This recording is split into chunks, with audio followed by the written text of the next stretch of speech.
Good evening. Equation ख़त्म करने के बाद आज हम लोग पढ़ेंगे वेरी इंपॉर्टेंट टॉपिक जो है rules of debit and credit.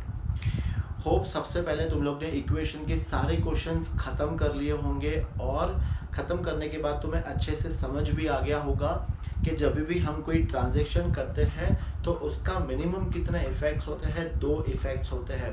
इसी बेस पे हम लोग ने इक्वेशन करा था और उसी बेस पे आज हम लोग जो अपना नेक्स्ट टॉपिक पढ़ने वाले हैं। ठीक है, एक सिंपल सा एग्जांपल देता हूँ। जैसे हमने कोई व्यवसाय प्रारंभ किया है, कोई हमने बिजनेस स्टार्ट किया है, तो क्या करेंगे हम लोग, कैश और कैपिटल, ये आ गए 2 अकाउंट, कैश और कैपिटल। ठीक है, बस यही है अपना रूल। अब जो हम लोग आगे पढ़ने वाले हैं, rules of debit and credit. सबसे पहले तुम लोग ये वर्ड समझ लो कि डेबिट को हम हिंदी में क्या कहते हैं, नाम, और क्रेडिट को हम हिंदी में क्या कहते हैं, जमा। ये देखो, तुम दोनों को पढ़ना बहुत ज़रूरी है, इंग्लिश और हिंदी मीडियम के बच्चों को, बिकॉज जो हिंदी में पढ़ रहे हैं उनको इंग्लिश में नाम आना ज़रूरी है, और जो इंग्लिश में पढ़ रहे हैं एटलीस्ट उनको डेबिट और क्रेडिट को हिंदी में क्या कहते हैं वो समझ में आना चाहिए। तो ये समझ में आ गया कि डेबिट को हम कहते हैं नाम और क्रेडिट को हम कहते हैं जमा। देखो, अब एवरी ट्रांजैक्शंस में, हर ट्रांजैक्शन में 2 इफेक्ट तो होना ही है, किसी में डेबिट होगा तो किसी में क्रेडिट होगा। ठीक है, और हमें ये भी देखना है कि डेबिट में जितना अमाउंट हम लिखेंगे उतना ही सेम अमाउंट हम कहाँ लिखेंगे, अपने क्रेडिट में लिखेंगे। जब ये दोनों अमाउंट अगर हम सेम लिखेंगे तभी हमारा जो इक्वेशन है, assets equal to liabilities plus capital, ये सही होगा।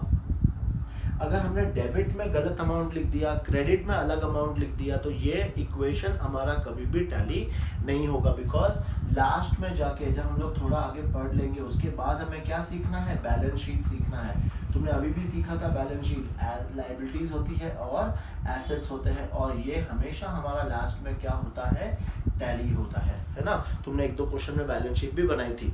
तो ये बैलेंस शीट का अमाउंट टैली कब होगा, जब तुम डेबिट में सेम अमाउंट लिखोगे और क्रेडिट में सेम अमाउंट लिखोगे, तभी ये टैली होगा। ठीक है, तो इसके बाद हम लोग ये देखते हैं। देखो, हर ट्रांजैक्शन के 2 इफेक्ट होते हैं, ये तो हमने समझ गए। फिर बीच में मैंने तुम्हें, याद करो, कुछ 20-25 ट्रांजैक्शन ऐसे दिए होंगे जो तुम्हें आइडेंटिफाई करने थे कि वो एसेट्स है, एक्सपेंस है, इनकम है, लायबिलिटी है या फिर कैपिटल है। याद करो, हम लोग ने अपने ट्रांजैक्शंस को, तो अब हम क्या करेंगे, हम अपने अकाउंट को 5 पार्ट्स में डिवाइड कर देते हैं। एक हो गया हमारा एसेट्स, एक हो गया अपना एक्सपेंसेस, फिर हो गया अपनी लायबिलिटीज, फिर आ गई अपनी इनकम, और लास्ट में आ गया अपना कैपिटल। हम अकाउंट को, हम जो भी अकाउंट आगे बनाने वाले हैं, जैसे cash account, capital account, etcetera etcetera, अब इन सबको हम क्या करेंगे, इन 5 अकाउंट्स में हम लोग डिवाइड कर देंगे। ठीक है, अब ये वो एक्सरसाइज तुम्हें अगर ये पता नहीं चल रहा है कि भाई ये एक्सपेंस है या एसेट है या इनकम है या लायबिलिटी है, तो सबसे पहले वो वीडियो जाके देख लो जहाँ पे मैंने 20 से 25 आइटम तुम्हें लिखवाए। उसके अलावा भी बहुत सारी आइटम्स हैं जो हम लोग ने इक्वेशन के जब क्वेश्चंस कर रहे थे तभी भी आई थी। तो वो पहले कंफर्म कर लो, वो क्लियर कर लो कि किसे हम एसेट्स कहते हैं और किसे हम लायबिलिटीज कहते हैं, किसे एक्सपेंस कहते हैं, किसे इनकम कहते हैं और किसे हम कैपिटल कहते हैं। क्यों? बिकॉज अब जो हम लोग रूल ऑफ डेबिट क्रेडिट पढ़ने वाले हैं, ये तुम्हें आइडेंटिफाई करने आना चाहिए कि ये एसेट है, ये एक्सपेंस है। ठीक है, चलो, अब आज हम लोग जो पढ़ने वाले हैं वो है T account, T shape account हम लोग कह सकते हैं इसे। ठीक है, हम जो एंट्रीज रिकॉर्ड करते हैं, आज हम पढ़ेंगे कि ये टी शेप में हम लोग कैसे एंट्रीज रिकॉर्ड करते हैं। तो हम सबसे पहले क्या करेंगे, ईच एंड एवरी अकाउंट को हम लोग टी शेप में हम लोग कन्वर्ट कर देंगे। एसेट को, एक्सपेंस को, ठीक है, फिर लायबिलिटीज को, इनकम को और कैपिटल को। तो जैसे ही तुम इसे टी पार्ट में कन्वर्ट करते हो, तुम लोग ये देख सकते हो कि ये हमने एक अकाउंट को 2 पार्ट में डिवाइड कर दिया है। हमने एक अकाउंट को 2 पार्ट में डिवाइड कर दिया है। तो अब इसका एक हो गया ये मेरा लेफ्ट हैंड साइड और ये हो गया मेरा right hand side, left hand side right hand side. जो लेफ्ट हैंड साइड है उसे हम क्या कहते हैं, डेबिट, और जो मेरा राइट हैंड साइड है उसे हम क्या कहते हैं, क्रेडिट। अच्छे से समझो, कोई भी टाइप का अकाउंट हो, सब में लेफ्ट हैंड साइड को हम क्या कहेंगे, डेबिट, राइट हैंड साइड को हम क्या कहेंगे, क्रेडिट। लायबिलिटीज का भी सेम, डेबिट और क्रेडिट, डेबिट क्रेडिट, और यहाँ पर भी डेबिट और क्रेडिट। ठीक है, अच्छे से समझना आज ये रूल। फिर अब तुम लोग ने देखा था इक्वेशन जब तुम लोग कर रहे थे तो कैश, ऐसे बहुत सारे अकाउंट थे, कैश थे, कैपिटल थे, गुड्स था, ऐसे बहुत सारे अकाउंट थे जिसमें कभी तुम लोग ने प्लस किया था, कभी तुम लोग ने माइनस किया था, कभी तुम लोग ने प्लस किया था, कभी तुम लोग ने माइनस किया था। अब ये हमें प्लस और माइनस जो भी हम यहाँ कर रहे हैं वो हमें ये टी शेप अकाउंट में हम लोग को लिखना है। उसके लिए तुम्हें रूल समझना है अच्छे से। देखो, सबसे पहले हम रूल समझेंगे एसेट का। एसेट का रूल हमें कैसे याद रखना है, एसेट अगर इंक्रीज होते हैं, एसेट अगर इंक्रीज होते हैं मतलब एसेट में अगर हम प्लस करते हैं तो वो हम कहाँ रिकॉर्ड करेंगे, वो हम रिकॉर्ड करेंगे डेबिट साइड में। ठीक है, और एसेट अगर मेरा डिक्रीज होता है तो हम कहाँ रिकॉर्ड करेंगे, क्रेडिट साइड में। फर्स्ट रूल हमेशा याद रखो एसेट का, एसेट हमेशा अगर इंक्रीज होंगे तो हम कहाँ रिकॉर्ड करेंगे, डेबिट साइड में। एसेट इंक्रीज हो गए तो डेबिट, एसेट डिक्रीज हो गए तो क्रेडिट। अब ये बताओ तुम लोग इंक्रीज और डिक्रीज कैसे होंगे। जैसे कैश, कैश अपना क्या है, एसेट।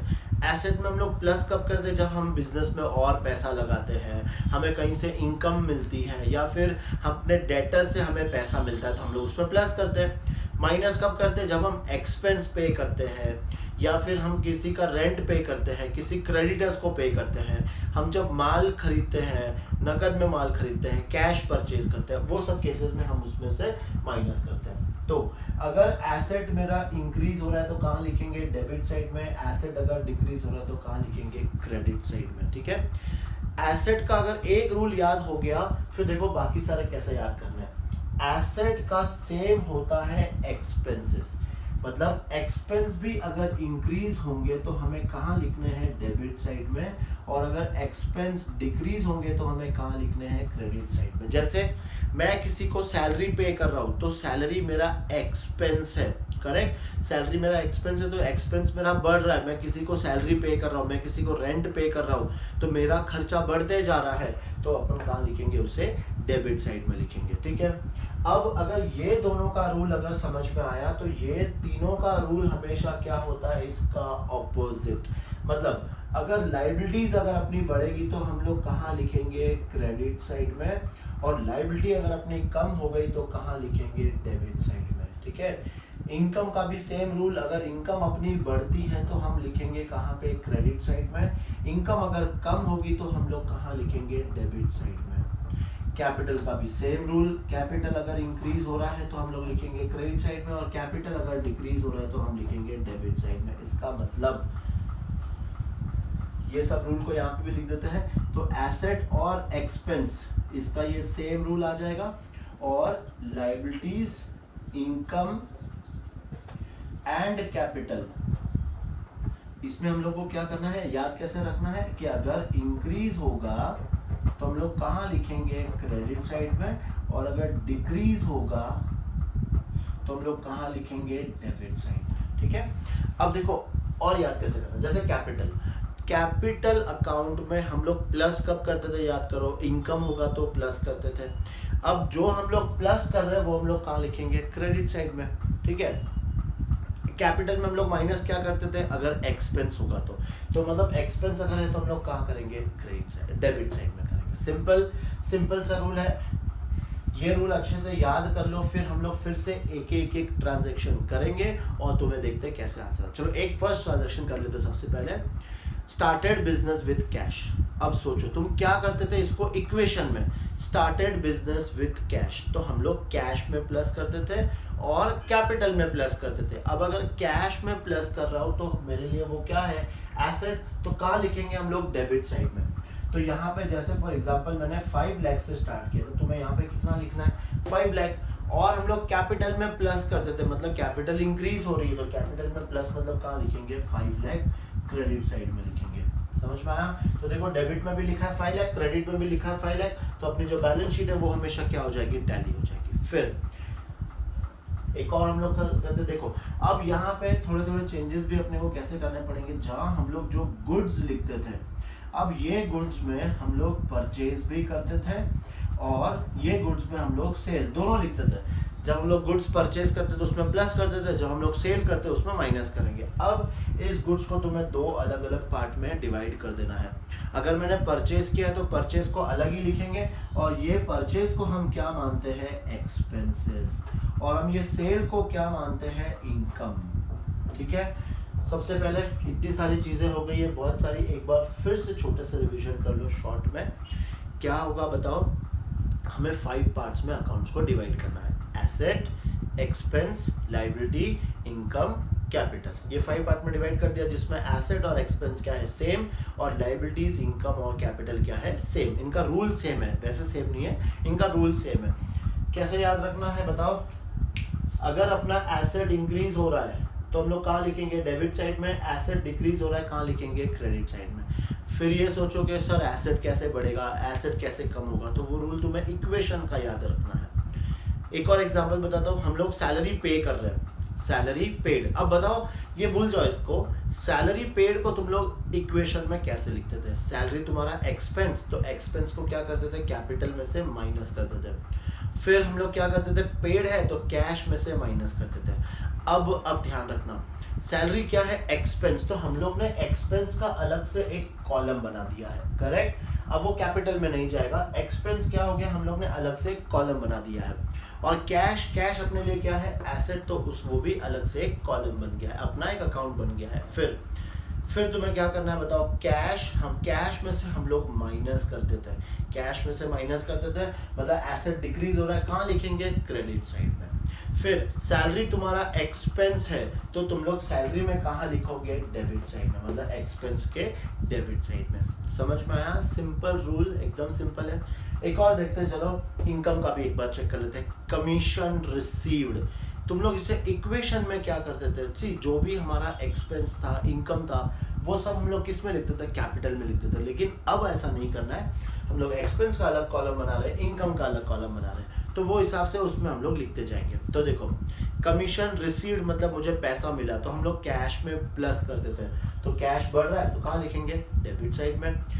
कमीशन अपनी इनकम है, मुझे जितनी इनकम मिलती जाएगी अपनी इनकम बढ़ती जाएगी, तो इनकम क्या हो रही है, इंक्रीज, तो कहाँ लिखेंगे, क्रेडिट साइड में। ऐसे करना है हमें, हर ट्रांजैक्शन को उसका दो इफेक्ट अपने को देते जाना है। ठीक है, चलो ये लिख लो एक बार फटाफट, इसको अच्छी तरह से कॉपी कर लेना, फिर हम लोग इसमें कुछ एग्जांपल्स करते हैं।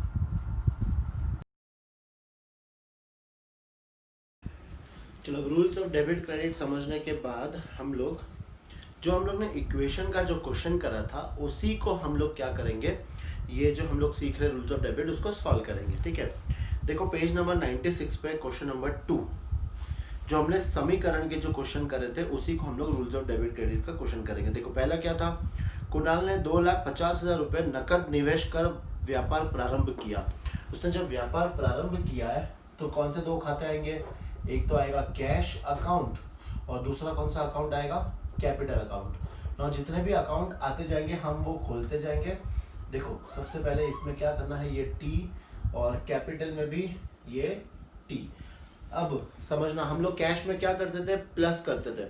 अब कैश क्या है, एसेट, तो एसेट जब इंक्रीज होगा तो हम लोग कहाँ लिखेंगे, डेबिट साइड में। तो यहाँ पे तुम लोग क्या कर दो, डेबिट साइड में लिख दो खाली 2,50,000, ये मेरा पहला ट्रांजेक्शन है। फिर हम लोग कैपिटल में भी प्लस करते थे, और कैपिटल को हम लोग अगर लिखना है तो कहाँ लिखेंगे, यहाँ पे क्रेडिट साइड में लिखेंगे। ठीक है, ये आ गया। फिर नकद फर्नीचर खरीदा, तो हम लोग यहाँ पे क्या करते थे, फर्नीचर का एक कॉलम बनाते थे और कैश में माइनस करते थे। तो यहाँ हम लोग क्या करेंगे, फर्नीचर का एक अकाउंट खोल देंगे। अब फर्नीचर एसेट है तो हम लोग कहाँ लिखेंगे, एसेट के डेबिट साइड में। कितने का फर्नीचर खरीदा हम लोग ने, 35,000, तो ये मेरा दूसरा ट्रांजैक्शन। ये 35,000 यहाँ पे एसेट के डेबिट में, क्योंकि एसेट अपना बढ़ रहा है और कैश कम हो रहा है, तो हम लोग क्या करेंगे, इसके क्रेडिट साइड में लिख देंगे क्योंकि एसेट है अपना ये, ठीक है। तो सिंपल रूल कैश का तो समझ में आ गया, कैश अगर प्लस करेंगे तो डेबिट में लिखना है, कैश अगर माइनस करेंगे तो क्रेडिट में लिखना है, और यही रूल सेम एसेट के लिए भी एप्लीकेबल है। तीसरा, नकद कमीशन का भुगतान किया। नकद कमीशन का भुगतान किया मतलब हमने कमीशन का भुगतान किया। तो कमीशन अपने लिए क्या है, एक्सपेंस। पहले हम लोग एक्सपेंस क्या करते थे, किस में लिखते थे, कैपिटल में, पर अब हमने एक्सपेंस और इनकम दोनों का क्या कर दिया, अलग अलग अकाउंट बना दिया है। तो हम लोग यहाँ पे क्या करेंगे, किसका खाता खोलेंगे, हम लोग कमीशन अकाउंट खोलेंगे, ठीक है। तो अब मेरे कैपिटल में क्या जाएगा, अब मेरे कैपिटल में सिर्फ और सिर्फ एक तो कैपिटल, जितनी हम लोग पूंजी लगाएंगे वो, ठीक है, जितनी हम लोग पूंजी निकालेंगे वो, और प्रॉफिट और लॉस वो सब जाएगा इसमें। अब देखो हमने कमीशन का भुगतान करा है तो अपना खर्चा बढ़ रहा है, तो 2000 कहाँ लिखेंगे, ये आ जाएगा अपने डेबिट साइड में, यहाँ लिख दिया 2000। फिर ये हम लोग सेकेंड इफेक्ट क्या करते थे, अपने कैश में से माइनस करते थे, तो माइनस मतलब कहाँ लिखेंगे, इसके क्रेडिट साइड में लिखेंगे हम लोग 2000। फिर है देखो उधार माल खरीदा। जब हम लोग माल खरीदते थे तो हम लोग क्या करते थे, हम लोग गुड्स में लिखते थे। अब माल के लिए हम लोग क्या करेंगे, जब भी खरीदेंगे तो परचेज अलग करेंगे और सेल्स अलग करेंगे। तो ये मैंने माल खरीदा तो मेरे लिए क्या हो गया, परचेज। अब उधार माल खरीदा है तो ये क्या करेंगे, उधार माल का, उधार मतलब अपनी क्या आ जाएगी, क्रेडिटर्स आ जाएगा, ठीक है। तो 2 कॉलम और खोलेंगे हम लोग, परचेज अकाउंट और दूसरा कौन सा खाता आ जाएगा, क्रेडिटर्स अकाउंट, ठीक है। देखो अब क्या खरीदा हमने, 40,000 रुपए का। परचेज अपना एक्सपेंस है तो एक्सपेंस के हम डेबिट साइड में लिखेंगे, और लाइबिलिटी बढ़ेगी तो हम लोग वहां पे क्रेडिट साइड में लिखेंगे। क्रेडिटर्स क्या है अपने लिए, लाइबिलिटी। फिर 20,000 रुपए मूल्य की वस्तुएं नकद बेची 26,000 में। 20,000 का माल हमने 26,000 में बेचा है, वो भी नकद बेचा है। अब जैसे वहां पे 3 इफेक्ट देते थे वैसे ही हमें यहाँ पर भी 3 इफेक्ट देना है। देखो एक तो हम लोग खाता खोलेंगे पहले सेल्स का। सेल्स अपने लिए इनकम है, इनकम बढ़ रही है तो कहाँ लिखेंगे, क्रेडिट साइड में। हम लोग ने बेचा कितने में है, 26,000 में, ये लिख दिया अपन ने 26,000। फिर नकद बेचा है तो ये नकद अपना किस में जाएगा, नकद वस्तुएं मूल्य की हमने 26,000 में बेच दिया, तो अपना कैश यहाँ पर कितना आ जाएगा, 26,000। तो ये हम लोग का इनकम बढ़ेगी तो ये हम लोग लिखेंगे यहाँ पे, ये नंबर शायद 5वां चल रहा है तो यहाँ लिख देंगे 5th और यहाँ पे लिख देंगे 5th। और ये अपने को पैसा कितना मिला, 26,000। कैश बढ़ा और हमने माल को बेच दिया, ठीक है। बस सारी एंट्रीज हो गई। अब हमें बस खाली इतना ही करना है, बस तुम्हें फिलहाल के लिए सिर्फ इतना ही सीखना है। इसके बाद हम लोग जब जर्नल सीखेंगे, लेजर सीखेंगे, तो यही चीज़ को हम लोग और एडवांस लेवल पे पढ़ेंगे। फिलहाल के लिए तुम्हें जो एक क्वेश्चन दिया है, क्वेश्चन नंबर 10, वो हमें इसी के बेसिस पे पूरा क्या करना है, सॉल्व करना है, ठीक है। चलो अब वो क्वेश्चन देखते हैं।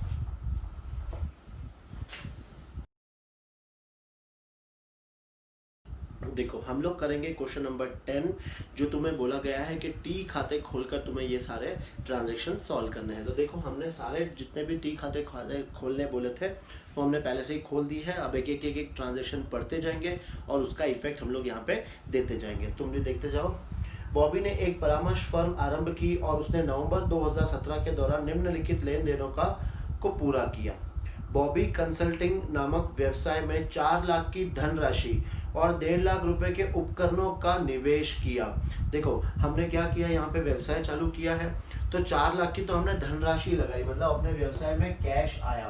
तो एक हम लोग कैश में लिख देंगे 4 लाख, अपने व्यवसाय में 4 लाख का कैश आया, और 1.5 लाख रुपए के उपकरणों मतलब ऑफिस इक्विपमेंट।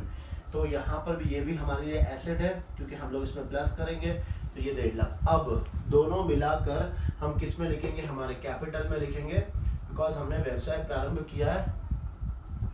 और टोटल कैपिटल में कितना आ जाएगा, 5,50,000। ये लिख दिया पहला ट्रांजैक्शन। देखो सेकंड, भूमि एवं लघु कार्यालय भवन का क्रय भूमि की कीमत 1.5 लाख रुपए और भवन की कीमत 3.5 लाख रुपए। हमने भूमि खरीदी है और भवन खरीदा है 3.5 लाख रुपए में। क्रय का भुगतान 2 लाख रुपए तो नकद दिए और 3 लाख रुपए के दीर्घकालीन देय विपत्र के रूप में किया गया। ठीक है, देखो सबसे पहले हमने भूमि खरीदी, वो अपना एसेट है, और हमने क्या खरीदा है, भवन। अब भूमि कितने की खरीदी है, 1.5 लाख, तो यहाँ पे हम लिखेंगे ये मेरा सेकेंड ट्रांजेक्शन, इसमें लिख देंगे 1,50,000 अपना एसेट है। फिर भवन हमने खरीदा है कितने का, 3,50,000, तो ये भी अपना एसेट है। अब इसका पैसा चुकाया कैसे, 5 लाख, उसमें से 2 लाख का तो हमने क्या किया है, नकद भुगतान करा है, पैसा जा रहा है, तो यहाँ पे लिख देंगे 2 लाख। और हमने 3 लाख रुपए के दीर्घकालीन देय पत्र मतलब लॉन्ग टर्म पेबल्स, तो हमने ये 3 लाख के हमने ये दे दिया, तो यहाँ पे लिख देंगे हम लोग 3 लाख। ठीक है, एक एक समझते जाना। जो एसेट साइड है उसका रूल अलग है और जो लायबिलिटीज है उसका रूल अलग है, ये तुम लोग ने इक्वेशन में पढ़ा है, बस वही हम सेम कर रहे हैं। एसेट के लिए याद रखना कि जो हम लोग प्लस करते हैं वो डेबिट में लिखेंगे और जो हम माइनस करते हैं वो क्रेडिट में लिखेंगे। लायबिलिटीज का उल्टा है, लायबिलिटीज का अगर हम प्लस करेंगे तो क्रेडिट में लिखेंगे और लायबिलिटीज अगर माइनस करेंगे तो डेबिट में लिखेंगे। नेक्स्ट है उधार पर 12,000 रुपए की कार्यालय आपूर्ति खरीदी। हमने उधार पर 12,000 रुपए की कार्यालय आपूर्ति खरीदी, हमने क्या खरीदा है, ऑफिस सप्लाईज। अब ऑफिस सप्लाईज अपने लिए क्या हो गया, एसेट, हम लोग ने कुछ बिजनेस में यूज करने के लिए खरीदा है, तो हमने 12,000 रुपए का खरीदा, ये अपना तीसरा ट्रांजेक्शन, और ये अपने उधार खरीदा है, तो उधार अपने लायबिलिटीज में आ जाएगा। क्रेडिटर्स बढ़ रहे हैं तो कहाँ लिखेंगे, क्रेडिट साइड में, मतलब प्लस करेंगे तो कहाँ लिखेंगे, क्रेडिट साइड में। फिर बॉबी ने अपनी कार को व्यवसाय के नाम हस्तांतरित कर दिया जिसकी कीमत 90,000 रुपए थी। देखो क्या किया है, बॉबी ने अपनी एक कार थी, उसकी पर्सनल कार थी, उसने उस कार को उसके ऑफिस के नाम पे कर दिया। मतलब इसका मतलब क्या, कोई भी अगर पर्सनल चीज अगर बिजनेस में आती है तो वो हो जाती है कैपिटल, और अगर बिजनेस की चीज अगर पर्सनल के लिए जाती है वो हो जाता है ड्राइंग्स। तो अपने बिजनेस में अब क्या आ रहा है, मोटर कार, और ये हो गई अपनी कैपिटल। तो हमने मोटर कार का अकाउंट बनाया, बिल्कुल ये अपने लिए एसेट है, तो यहाँ पे डेबिट साइड में लिख देंगे, ये अपना फोर्थ ट्रांजैक्शन, डेबिट साइड में हमने लिख दिया 90,000, और इससे अपनी क्या बढ़ जाएगी, कैपिटल। तो यहाँ पे हम लोग कैपिटल में कितना जोड़ देंगे, 90,000। ठीक है, फिर उधार पर 30,000 रुपए के अतिरिक्त कार्यालय उपकरण खरीदे। हमने 30,000 रुपए के और कार्यालय उपकरण खरीदे, मतलब ऑफिस इक्विपमेंट, वो भी उधार पर खरीदे। तो 30,000 अपना एसेट है, हम एसेट में जोड़ देंगे, ये अपना हो जाएगा ट्रांजैक्शन नंबर 5th। हमने 30,000 के और खरीदे, और कैसे खरीदे, उधार पर, तो अपने क्रेडिटर्स में और जुड़ जाएंगे यहाँ पे 30,000। ठीक है, यह है समझ में। इसके बाद देखो हमने क्या किया है, कार्यालय प्रबंधक को 7,500 रुपए का भुगतान किया। कार्यालय प्रबंधक मतलब जो अपना ऑफिस मैनेजर, उसको हम लोग क्या दे रहे हैं, सैलरी दे रहे हैं। तो सैलरी अपने लिए खर्चा है, तो देखो हमने सैलरी का भी अलग से अकाउंट बनाया हुआ है, खर्चा, तो खर्चा अपना बढ़ रहा है, कहाँ लिखेंगे, डेबिट साइड में। हमने 7,500 रुपए चुकाए। अब इसका सेकेंड इफेक्ट कहाँ दे देंगे, अपने कैश में। ये है छठा ट्रांजेक्शन, क्योंकि पैसा कम हो जाएगा तो कहाँ लिखेंगे हम लोग, क्रेडिट साइड में लिखेंगे। फिर ग्राहक को सेवाएं प्रदान करने पर 30,000 रुपए प्राप्त किए। हमने ग्राहक को सेवाएं प्रदान करने पर 30,000 रुपए प्राप्त किए। अब ग्राहक को मैंने सेवा दी है और अपने को पैसे आए, तो अपन कहाँ लिखेंगे, कैश में लिख देंगे। एक दो देखो 30,000 अपने को प्राप्त करे, अपन ने 30,000 का कैश आ गया, और ये क्या दी है हमने, सर्विसेज, तो ये अपनी इनकम है, इनकम बढ़ेगी तो हम लोग कहाँ लिखेंगे, क्रेडिट साइड में लिखेंगे। ये आ गया 30,000। फिर माह के विविध व्ययों के लिए 4,000 रुपए का भुगतान। हमने ऑफिस एक्सपेंसेस मतलब यूटिलिटी एक्सपेंसेस अपन ने कुछ करा है, उसका भुगतान कितना करा है, 4,000। अब ये अपने लिए खर्चा है। लास्ट ट्रांजेक्शन था अपना 7, तो ये आ गया 8। खर्चे को हम लोग कहाँ लिखेंगे, डेबिट साइड में, और ये अपना पैसा जा रहा है तो ये हम लोग लिख देंगे यहाँ पे, कितना आ जाएगा, 4,000, बिकॉज कैश इससे कम हो जाएगा, हमने भुगतान करा है। लेन देन 3 के आपूर्तिदाता को भुगतान। देखो लेन देन 3, हमने उधार में कार्यालय आपूर्ति खरीदी थी, मतलब ये हमने खरीदा था। अब इसका हम लोग क्या कर रहे हैं, भुगतान कर रहे हैं, तो इसका हम लोग ने पेमेंट कर दिया है। तो अब यहाँ पे देखो उधार हमने कहाँ लिखा था, यहाँ पर, इसको पेमेंट करेंगे तो हम लोग कहाँ लिखेंगे, डेबिट साइड में। ये है हमारा 9th वाला ट्रांजेक्शन, भुगतान कर दिया तो क्रेडिटर्स को भुगतान कर दिया माइनस, माइनस तो डेबिट साइड में, और यहाँ पैसे जा रहे हैं अपने तो भी कहाँ लिख देंगे, क्रेडिट साइड में लिख देंगे, ठीक है। अपने कैश में से हम लोग माइनस करेंगे। फिर 7,000 रुपये की अभिलिखित राशि के पुराने उपकरण के विनिमय और 93,000 रुपये की नकद राशि के भुगतान पर नए कार्यालय उपकरण का क्रय। मतलब कुल मिलाकर हमने 1 लाख का कार्यालय उपकरण खरीदा है, उसमें से 93,000 तो हमने नकद दे दिया है और 7,000 हमने पुराने उपकरण को क्या कर दिया है, एक्सचेंज कर दिया है। तो देखो अपने उपकरण नए कितने के आए, वो यहाँ पर हम लोग लिख देंगे 10th ट्रांजेक्शन।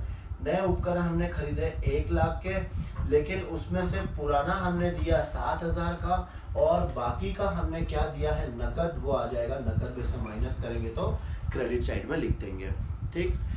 फिर 26,000 रुपये की सेवाएं ग्राहक को प्रदान की गई जिसका भुगतान 30 दिनों के अंदर किया जाएगा।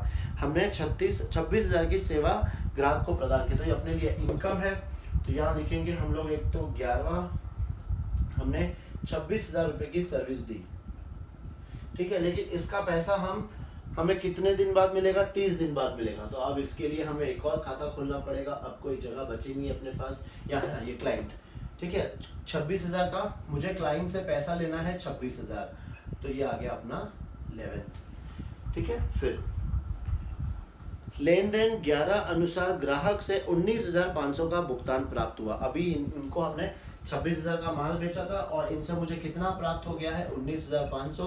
तो हम लोग क्लाइंट में से क्या करेंगे, माइनस, और अपने पास पैसे आ गए तो हम लोग कहाँ लिखेंगे, कैश के डेबिट साइड में, मतलब इंक्रीज हो गया अपना कैश, ठीक है। और लास्ट ट्रांजेक्शन क्या है, देखो बॉबी ने व्यवसाय से 20,000 रुपये आहरित किए।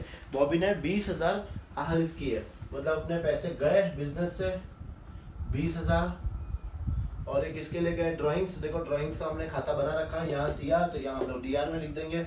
एक सिंपल फंडा ये भी है कि अगर कि एक अकाउंट में अगर CR आ रहा है तो दूसरे अकाउंट में क्या आएगा, DR। बस इतना ही करना है। अभी इसको ना तो हमें कोई प्लस माइनस करना है, कुछ भी नहीं करना है, यहीं तक छोड़ दो। ये प्लस माइनस हम लोग सीखेंगे इसी चैप्टर में, आगे आने वाला है लेजर अकाउंट जिसको बोलते हैं, वो हम लोग जिसमें हमें ये प्लस माइनस भी करना होगा, ठीक है। तो फिलहाल बस T अकाउंट में इतना ही, ये लिख लो फटाफट, फिर हम लोग मिलेंगे अपनी नेक्स्ट क्लास में।